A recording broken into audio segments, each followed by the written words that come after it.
Pessoal, a gente falou semana passada de Jesus na ocasião da Páscoa, Deus como aquele cordeiro que se entregou por nós, né? O David trouxe uma mensagem falando sobre o cordeiro. Jesus é o cordeiro. E embora não seja Natal, hoje a gente vem falar sobre Jesus, o Emanuel. Digo isso porque a gente vê muitas músicas natalinas com esse nome, o Emanuel. Então o Emanuel, ele é o Deus conosco. Então a gente vem ali falando do cordeiro, mas além do sacrifício vivo, ele é alguém que esteve conosco, alguém que estava junto a nós. A escolha de falar, o David falou assim, traz uma mensagem falando que Jesus é. Embora a minha percepção de Jesus, ao longo da maioria das leituras bíblicas que eu tenho, seja de um Jesus justiça, de um Jesus que traz ali, vamos dizer assim, o nivelador, né? Aquele que salva, mas também condena. A gente tive a grandiosidade de ter uma esposa que ela prefere um Jesus mais amoroso. E ela me traz uma visão diferente, principalmente quando a Sara nasceu, né? A gente acaba ficando mais mole quando tem filho, né? Então acaba moldando um pouquinho o nosso sentimento. E mais uma vez, eu estava falando para a Rebeca hoje, para mim continuar pregando durante os cultos na igreja, aí a gente vai ter que começar a ter mais filhos, porque toda vez que eu vou falar de filho. Então, senão daqui a pouco fica muito repetitivo falando da mesma menina, né? A gente começa a ter que fazer mais outras crianças aí. Falando sobre Jesus, lá em Isaías 9, ele traz vários adjetivos ainda para Jesus. Pois um menino nasceu, um filho nos foi dado, o governo está sobre os seus ombros, e ele será chamado maravilhoso, conselheiro, Deus poderoso, Pai eterno, príncipe da paz. Então veja quantas maneiras diferentes a gente tem de exaltar o nome de Cristo, da gente ver a perspectiva de quem é Jesus na nossa vida. A gente pode entender que Ele é tanto a justiça quanto o amor. A gente pode entender que Ele é tanto aquele que vem nos restituir, como aqueles que vêm para nos julgar, para martelar a gente, condenar. Jesus, Ele está amplo assim. Ele é o divisor de águas, como a gente falou semana passada, Ele é um cordeiro. Ele foi morto como um cordeiro, mas Ele vai ressuscitar como um leão, e já foi ressuscitado. Então, Jesus, Ele é esse ser maravilhoso que a gente tem. E hoje, falando sobre Jesus, esse Emanuel na nossa vida, eu quero trazer um texto para vocês lá em João, né? Capítulo 1, no versículo 14. Aqueles que ainda têm um modelo mais arcaico da Bíblia, podem abrir e folhear. A gente vê aí no celular, aí pode abrir também. Se você está pelado de opções de ler a Bíblia, pode acompanhar aqui na tela, e pelo menos assim você não fica olhando para o nada. Assim a palavra se tornou um ser humano, carne e osso, e habitou entre nós. Ele era cheio de graça e verdade, e vimos a sua glória, a glória do Filho único do Pai.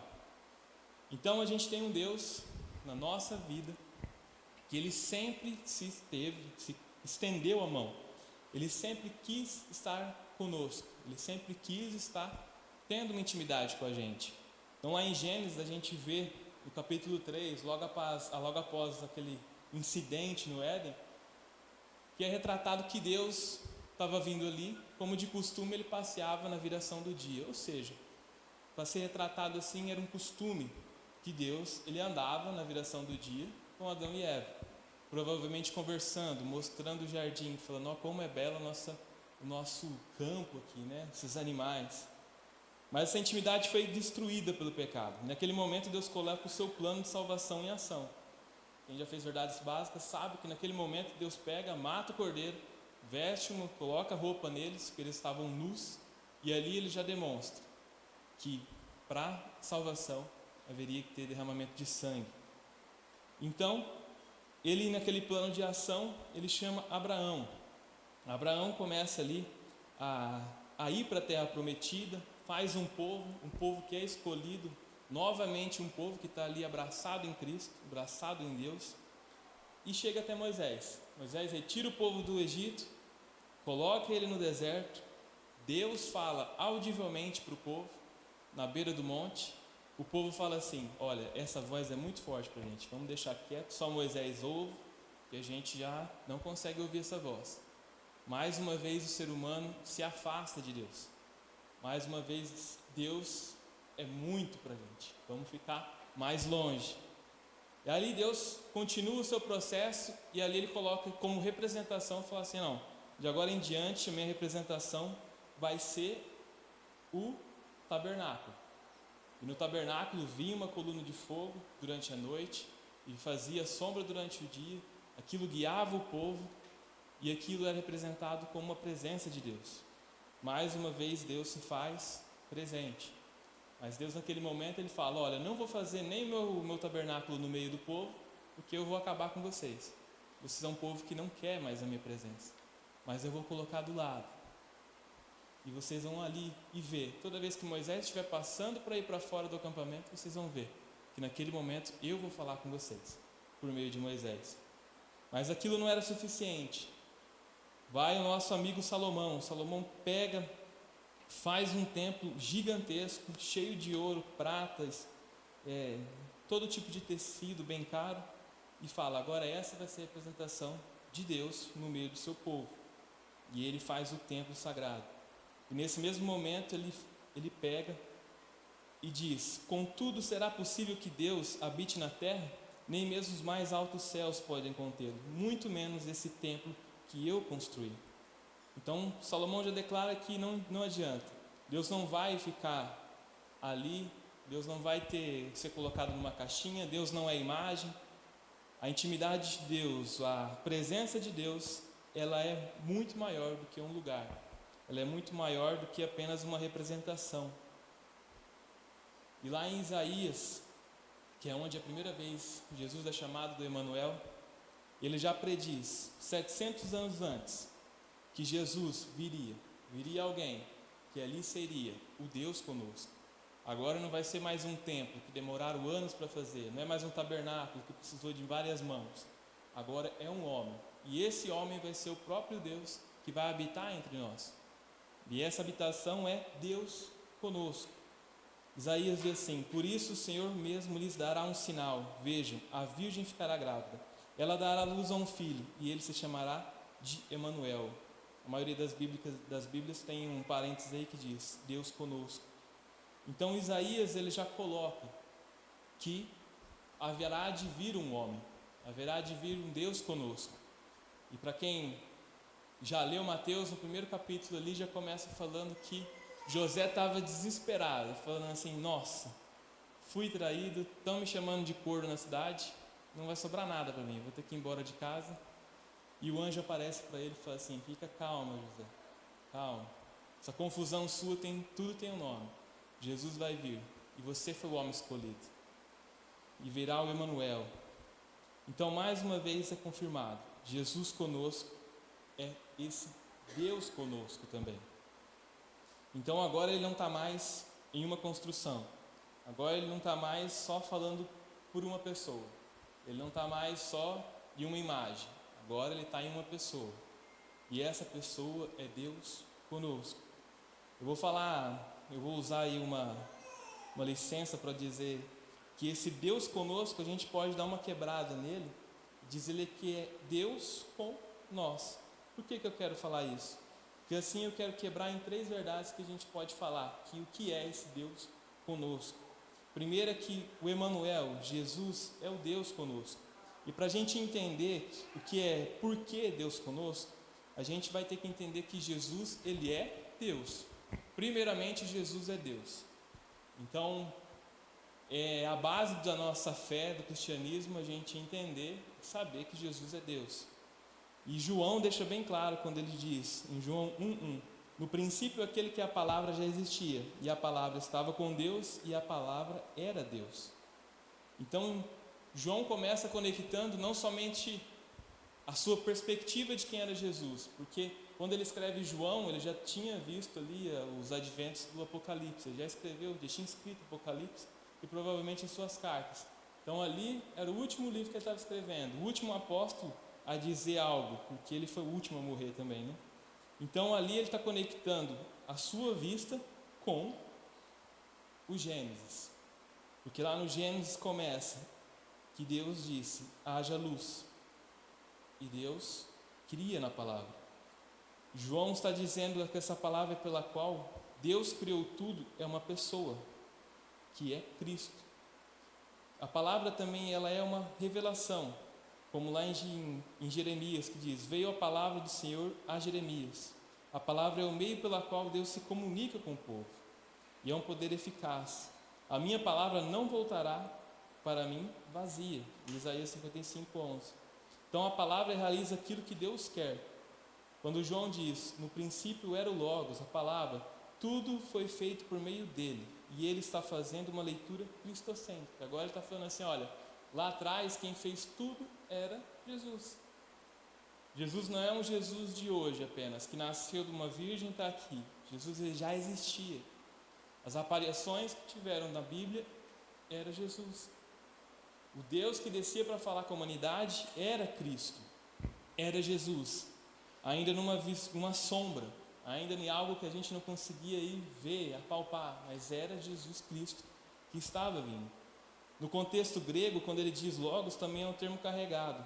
Para filósofos igual Heraclito, logos era um princípio racional que organiza o universo, é uma razão por trás de tudo. Então João ele escreve no mundo onde judeus e gregos estão convivendo. Tem dois tipos de pessoas ali. E a cultura helenística, por causa de Alexandre o Grande, era gigantesca na região. Então ele escreve tanto para esses gregos, quanto para judeus. E ao usar esse logos, ele faz uma ponte. Por quê? Para o judeu, a palavra de Deus é uma criação, é a revelação. Mas para o grego, o logos é uma razão, um sentido, uma ordem do universo. Então João junta os dois e diz, essa palavra, essa razão, esse sentido, último de tudo, não é uma força impessoal, abstrata, mas é uma pessoa. E essa pessoa é Jesus Cristo. Então Jesus é Deus não porque nasceu ali e foi dado. Jesus é Deus na eternidade. Ele era, Ele é e sempre será Deus. Então, para a gente entender quem é Deus conosco, a gente precisa entender que esse Jesus que está conosco, Ele é o próprio Deus. Então, usando o exemplo da minha filha, quando a gente estava ali na gestação, na verdade, quando a gente perdeu o primeiro filho e a gente estava ansioso em ter, né, já preparado, querendo ter mais uma vida aí andando pela terra, a gente olhava aquelas tentativas e falava, colocamos o testezinho lá, não deu certo. E a gente ficava desanimado. Passava um mês, a gente fazia de novo o teste, não estava ali ainda. Então a gente vivia uma ansiedade, a gente falava assim, nossa Deus, o Senhor tirou um de nós, está demorando tanto para falar, para dar outro, né? Esse é o sentimento. E nessa indagação eu olho para o povo de Israel e falo assim, o povo que viveu anos e anos esperando o Messias, eles olhavam para uma pessoa, se levantava alguém lá falando alguma coisa e falavam assim, esse é o Messias.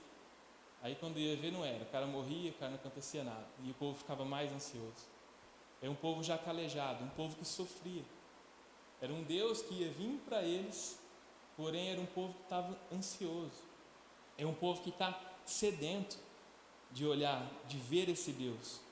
Então, quando eles podem contemplar, quando Jesus nasce, quando Jesus está ali, é a maior maravilha.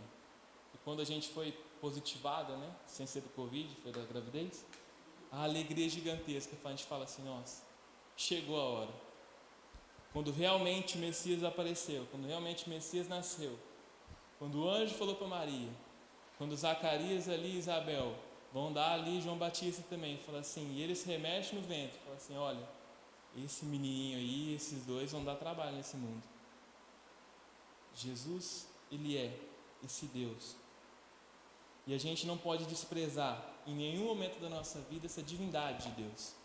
A gente não pode trazer a Jesus algo como um amigo qualquer. Jesus, Ele é um qualquer. Jesus, Ele não é o qualquer. Jesus é o Deus. Um Deus que a humanidade esperou anos e anos, sofrendo e pedindo, ansioso, igual a gente esperava a nossa filha. E a gente agora tem a chance, a gente tem um Deus tão palpável, tão perto, e a gente o despreza.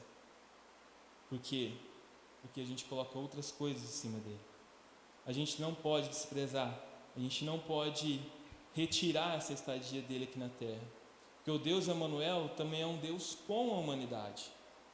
Assim a palavra se tornou ser humano, carne e osso, e habitou entre nós. Então, Cristo ele passou a viver no meio das pessoas como um de nós, como um amigo nosso, dos discípulos. E ali ele era 100% Deus, 100% homem. Assim como a gente aprende lá em Verdades Básicas, né? Então Jesus ele estava entre pessoas comuns, ele estava no meio de doentes, necessitados, pobres, aflitos, miseráveis e ricos, reis e mendigos. Assim como está lá em Mateus 10, diz: mais tarde, na casa de Mateus, Jesus e seus discípulos estavam à mesa, acompanhados de um grande número de cobradores de impostos e pecadores. Então Cristo é uma promessa de um presente em Deus que era antes invisível. A gente tem que entender que nós tínhamos no Velho Testamento só sombras do que seria Jesus. Todo o processo do povo hebreu, todo o processo do povo de Israel era para prepará-los para o que seria Jesus. O processo de sacrifício, o processo do tabernáculo, os sofrimentos que eles estavam, o próprio sofrimento de Israel, o de Judá depois posteriormente, o exílio, a sua ida, a sua volta, tudo estava para se preparar para a vinda do Messias. Então, quando ele vem, ele não é mais um Deus assombreado, não é mais uma sombra de um Deus. Agora é um Deus visível. É um Deus que os apóstolos abraçavam. É o Deus que a mulher do fluxo de sangue pegou e passou a mão no seu manto e foi curada. É um Deus que você pode ver. Antes ninguém podia ver Deus. Agora Deus é um Deus visível. Então ele estava ali rodeado de dores, sofrimentos. Ele estava em si com necessidades humanas. Então ele tinha pessoas com problema e ele mesmo assim, ele não julgou o passado das pessoas. Ele apresentou uma realidade diferente dali para frente. Pois a palavra que estava entre nós veio para mudar a realidade. Ele não veio para afundar as pessoas. Ele veio para mostrar uma nova perspectiva. E que a gente não precisasse mais carregar sozinhos aquilo que é muito pesado para a gente. Então, mesmo diante de todos esses profetas que profetizaram, que curaram, que falaram de Deus durante todo o tempo de Israel, nenhum deles era igual a Jesus Cristo, principalmente em questão de cura. Jesus parou de mandar o remédio e mandou o médico dos médicos, Deus. E Deus veio ali para viver. Andar com Jesus, seja hoje e para sempre, é viver todos os dias na esperança do futuro. No ordinário dos nossos dias, carregamos a esperança do extraordinário. No comum da nossa vida, guardamos a esperança do esplendor. Cristo conosco é o cuidado, é tratamento, Ele é preparação. Não chegamos prontos para Jesus. Ninguém chega pronto e fala: Jesus, eu já não preciso ser mudado em nada. Mas a gente vai com uma viva esperança de contemplar face a face. E é justamente essa esperança no futuro que faz que a gente se santifique, para que a gente possa um dia encontrá-lo e poder desfrutar de toda a sua glória lá no céu. Então nós não chegamos prontos, nós estamos em desenvolvimento. Então a nossa caminhada, o nosso ser não é pronto. Falando ainda sobre a Sara, não dá para fugir muito. Quando a Sara estava na barriga da Rebeca e a gente começou a mudar tudo lá em casa. Vamos pegar e agora a gente vai fazer um quartinho para ela. O vô e a avó falou que ia tampar a piscina e até hoje não tamparam, então estão meio lento. Mas a gente começou ali, pegou, comprou a cadeirinha, já arrumou um carrinho, a gente começou a se preocupar tanto, a gente falou assim: nossa, a gente precisa ter tudo aqui, a gente precisa de dinheiro, a gente precisa disso, a gente precisa daquilo. A Rebeca começou a se tomar vitamina, ir mais no médico. E como pai a gente fala assim: nossa, eu preciso dar o melhor para minha filha, eu preciso olhar, eu preciso ganhar muito dinheiro para dar o melhor para minha princesa. E quando ela nasce, eu descubro que ela não quer nada de mim. Ela não me pediu dinheiro, ela não me pediu nada. Naquele momento ela só me pediu colo. E aí eu sei que quando Cristo olha pra gente, Ele fala assim: cara, você acha que eu quero o seu dinheiro? Você acha que eu quero que você tenha uma casa boa para fazer o grupo pequeno? Você quer uma roupa boa para vir para a igreja? Só quer que você esteja um cabelo bom, um sapato bom para poder vir me cultuar. Muitas vezes Deus só quer que a gente se entregue no colo dele. Deus, ele somente quer que a gente vá do jeito que a gente está. Ele não pede nada. Porque lá em João 1,12 ele diz: a todos quanto receberam deles o poder de serem feitos filhos de Deus, a saber, aos que creem no seu nome. Da mesma forma que a gente tem essa ansiedade e espera, da volta de Jesus Cristo, ele também planeja, ele também já está fazendo um banquete para que quando a gente vá ao seu encontro, ele possa nos receber. É uma via de mão dupla. Deus sempre esteve estendendo a mão para nós. Da mesma maneira que a gente anseia se encontrar com ele, ele anseia todos os dias que a gente possa ir até ele. O que ele mais quer é estar junto a ti. O que ele mais quer é poder te abraçar e muitas vezes te dar colo. Além de passar esses 33 anos aqui na terra, sua ida nos céus não foi um fim de ciclo, ou seja, não acabou ali. Porque a terceira verdade é: o Emanuel é o Deus em nós. Assim a palavra se tornou ser humano, carne e osso, e habitou entre nós. Ele era cheio de graça e verdade. E vimos a sua glória, a glória do Filho único do Pai. Esse vimos não é só onde ouvimos falar. Esse vimos é uma contemplação. A gente vê, agora a gente não mais fica sabendo falar. Agora a gente pode ver o que tem esse Jesus. Agora a gente pode contemplar o que Jesus tem para nós. João, quando ele escreve isso, ele não está dizendo ao povo assim: olha, me falaram que Jesus fez essas coisas. João, ele está se colocando como testemunho ocular. A gente viu e viu pra caramba. Jesus mudando vidas, Jesus sendo esse Filho de Deus. João não está ali falando assim: eu estou inventando, é ficção. João está falando: eu fui testemunha e eu posso testemunhar a qualquer hora. Então Jesus, ele nos faz presenciar sua presença. A gente agora já não é mais alguém comum, agora a gente é testemunha viva do que Deus é nas nossas vidas. Então aonde você vá, no momento que você está, no seu trabalho, na academia, na escola, aonde você for, você é testemunha viva do que Deus é na sua vida. Se seu testemunho é ruim, é porque Deus não está te completando ainda. Se o testemunho seu é de uma pessoa que muitas vezes nem passa como um cristão, porque muitas vezes você precisa se encher mais de Cristo. Jesus, ele está à porta. Jesus, é o que eu venho falando desde o início, ele sempre estendeu a mão. Basta você segurar, você viver mais de Cristo. Jesus, ele quer que nós sejamos a sua imagem, a sua correspondência aqui na terra. A humanidade passou anos e anos olhando Deus, a presença de Deus, num templo onde tinha um véu que separava a presença de Deus do resto das coisas. Quando Jesus morre, como a semana passada o David falou, o véu se rasga. E naquele momento a presença de Deus está audível, palpável para qualquer um. Basta você crer. Jesus, ele não quer nada mais do que você se entregue a ele, que você se arrependa. Independente do que você tem, ele apenas quer que você vá a ele. Lá em João 14, 23, Jesus diz: quem me ama e faz o que eu lhe ordeno, o meu Pai o amará, e nós viremos morar nele. O que Deus espera de você para habitar em você? O que você acha que Deus ainda espera? O que você acha que Deus quer de você para que você possa ir ser a habitação dele? Deus, ele não quer nada seu. E essa palavra nada, ela não vem como algo para você ser um relaxado. Cristo, ele quer você de uma maneira total. Como ele diz lá para o jovem rico, ele fala assim: se você quer ser perfeito, vá, venda todos os seus bens, dê o dinheiro aos pobres, então você terá um tesouro no céu. Depois venha e siga-me.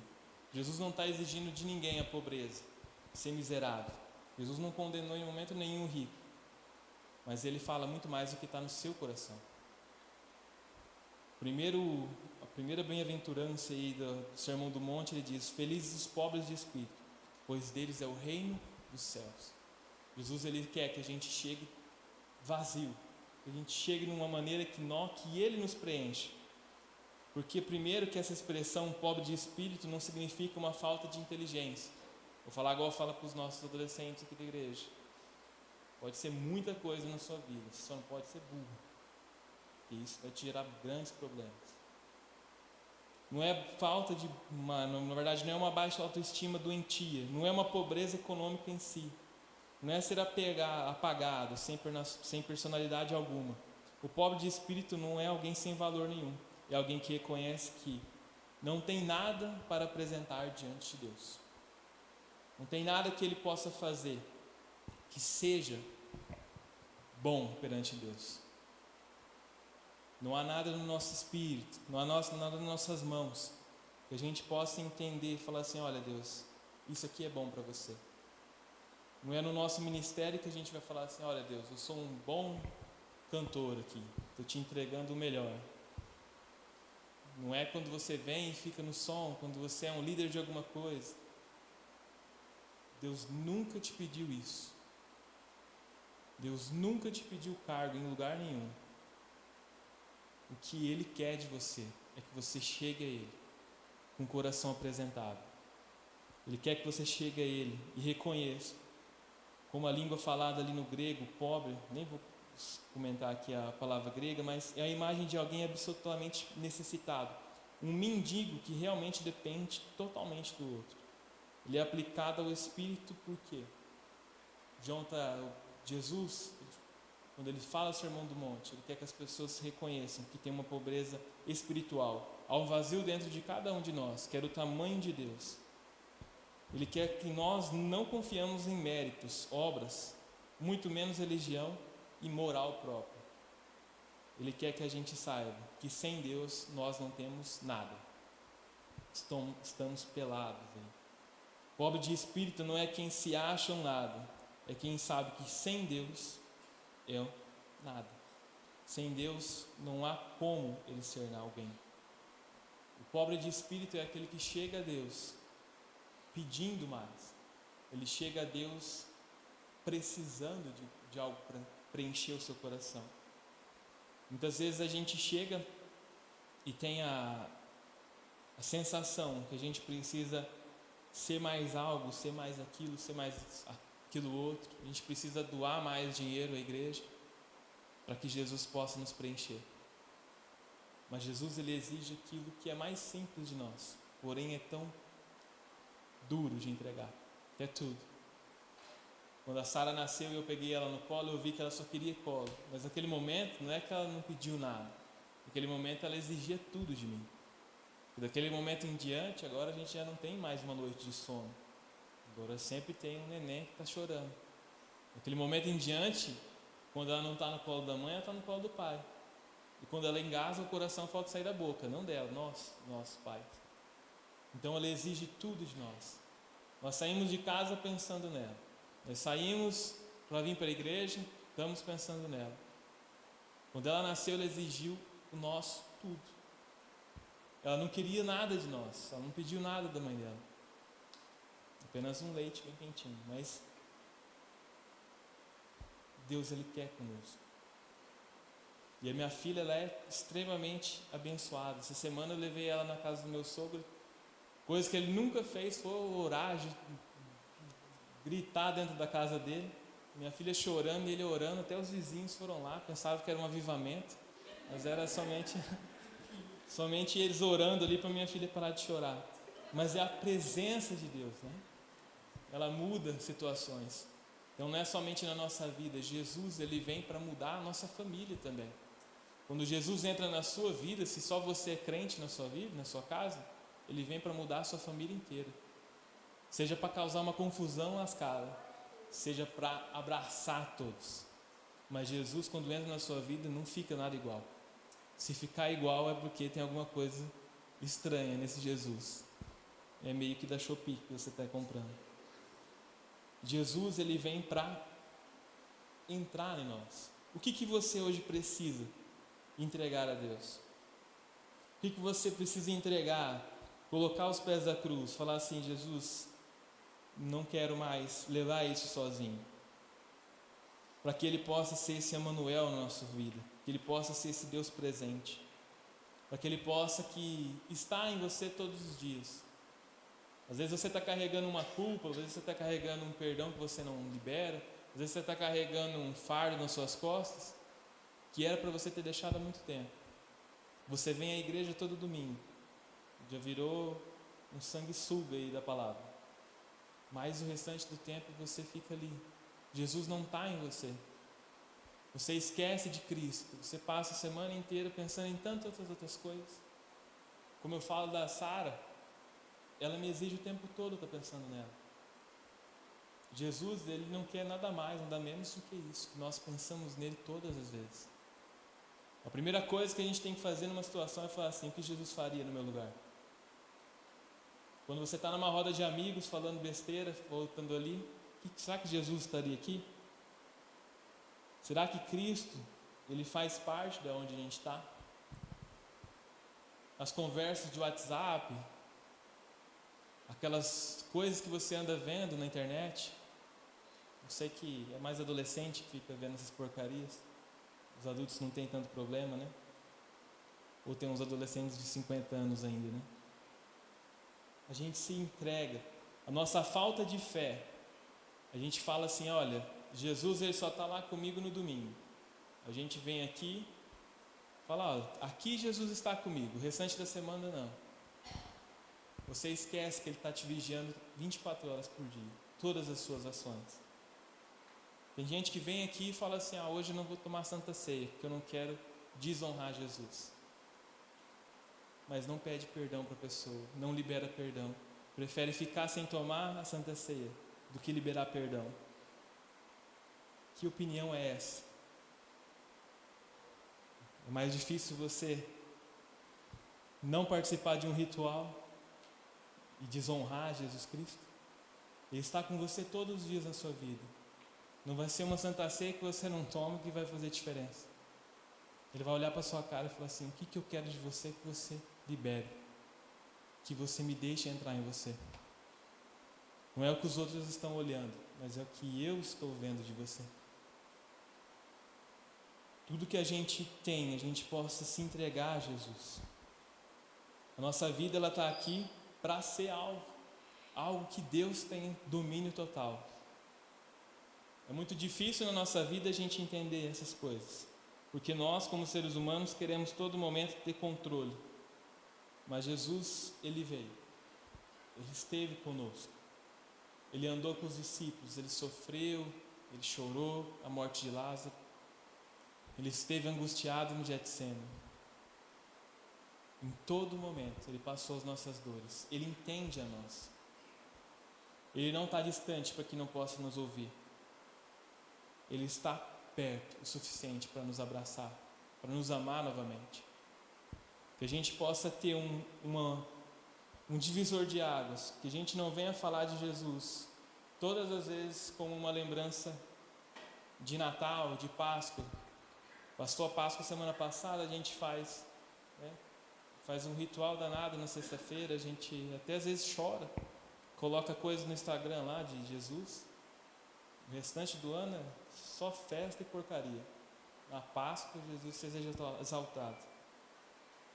Que nós não venhamos ter essa hipocrisia na nossa vida, mas que a gente venha viver Jesus Cristo 24 horas por dia, todos os dias da nossa semana.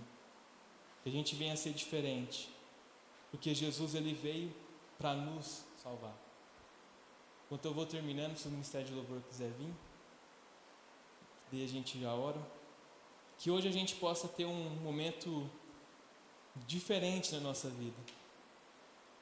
A série de mensagens sobre quem Jesus é não termina hoje.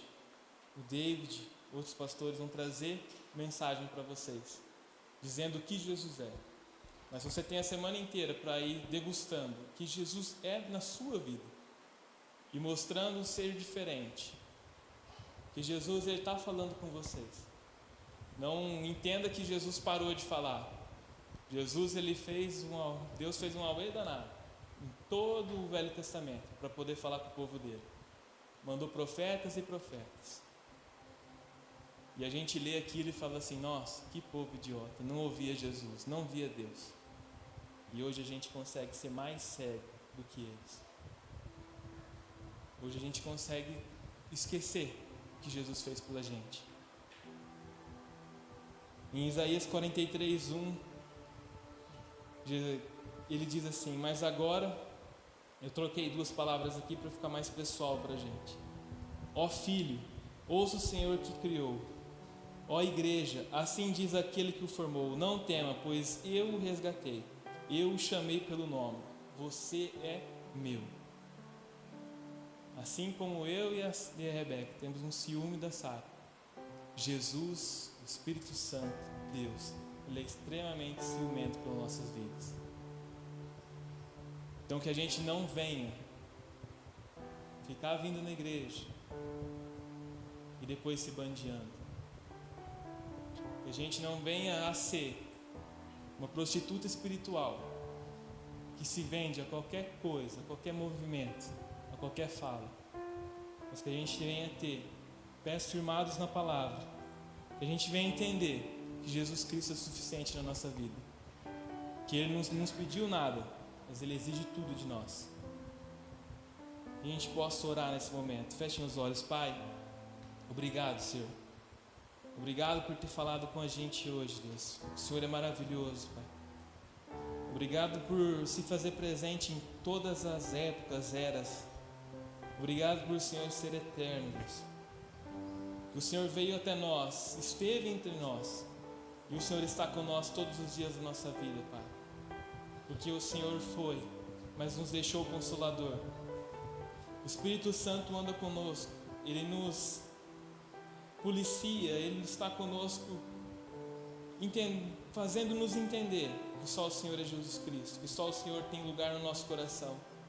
Que a gente venha parar, Senhor, de colocar outras prioridades na nossa vida, no nosso coração. Que a gente venha estar pronto, Pai, a entregar tudo para o Senhor. Aqueles que quando conhecem a Jesus, que eles possam ser, Pai, igual um avião quando vai decolar.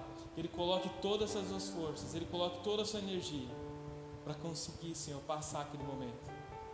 Que a gente venha chegar no céu, Pai. Que a gente possa Te adorar pessoalmente. Que a gente passe a eternidade contigo, Pai. Ó Senhor, fortalece aqueles que estão fracos, Deus. Coloca pessoas para ajudar os caídos, Pai. Que a gente ainda venha, Senhor, ter, como o pastor Ailton falou, intercessão pelos outros. Que a gente venha ajudar, Pai, aqueles que estão fracos, aqueles que estão muitas vezes apagados. Que nós sejamos, Pai, a imagem do Senhor Jesus Cristo em qualquer lugar da nossa vida.